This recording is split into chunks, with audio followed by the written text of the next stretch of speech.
अच्छा, कथा तो हम भी बहुत सुनते हैं, बहुत सुनी है, लेकिन हमारे लिए विमान क्यों नहीं आया? ऐसा भी भक्त सोच सकते हैं।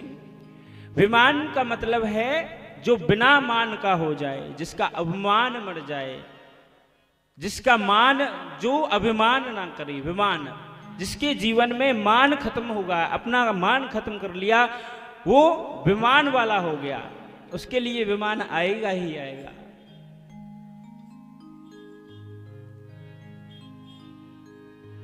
ज्यादा नहीं तो देह का अभिमान तो आदमी को बना ही रहता है।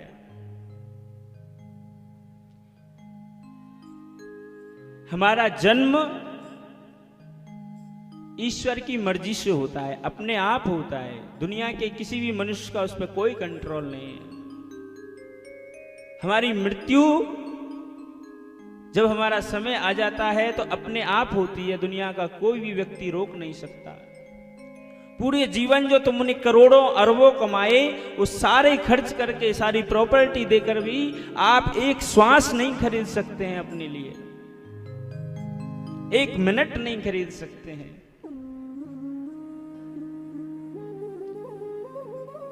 भगवान, क्योंकि ये संसार भगवान ने बनाया है, इसलिए हमें ये सत्य लगता है कि ये सत्य है।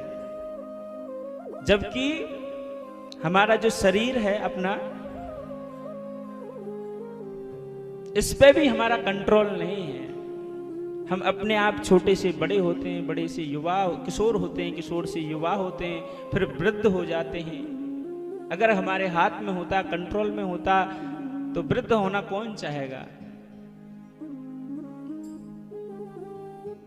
तो जो भी कुछ हो रहा है, आपके कर्म, आपके प्रारब्ध के अनुसार, ऐसे ही तुम्हें माता पिता मिलते हैं, ऐसे ही घर में जन्म मिलता है, और ऑटोमेटिक जो तुम्हारे प्रारब्ध हैं अपने आप वैसा ही जीवन, वैसा ही कर्म आपसे कराते जाते हैं, कराते जाते हैं। आपका इसमें कोई कंट्रोल नहीं है। आपको जिस दिन जहां खाना खाना है वहीं खाना पड़ेगा, ऐसा नहीं है घर पे खा लें।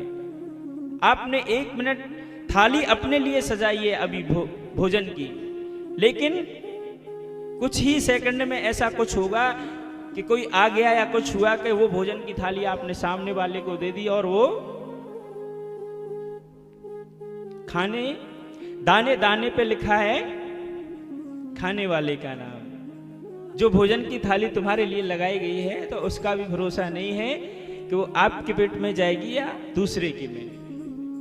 तो इस संसार में जो भी कुछ चल रहा है, वो अपने आप भगवान ने जो पद्धति बनाई है उसके अनुसार चल रहा है। हम उसमें ना कोई प्लस कर सकते हैं ना माइनस कर सकते हैं, वो होना ही होना है। तो फिर सब कुछ होना ही है, तो फिर क्या करें? इसका मतलब ये नहीं है कि हम अकर्मवादी बन जाएंगे, कर्म नहीं करेंगे, और जो कुछ होना है वो तो ठीक है, लेकिन ये मनुष्य का जो जीवन है इसीलिए श्रेष्ठ है कि आप इसमें नया कर्म कर सकते हैं, भक्ति कर सकते हैं, अपने प्रारब्ध को भी काट सकते हैं। देवताओं को भी जब उनके पुण्य खत्म हो जाते हैं तो पुनः जन्म लेना पड़ता है, स्वर्ग से आना पड़ता है।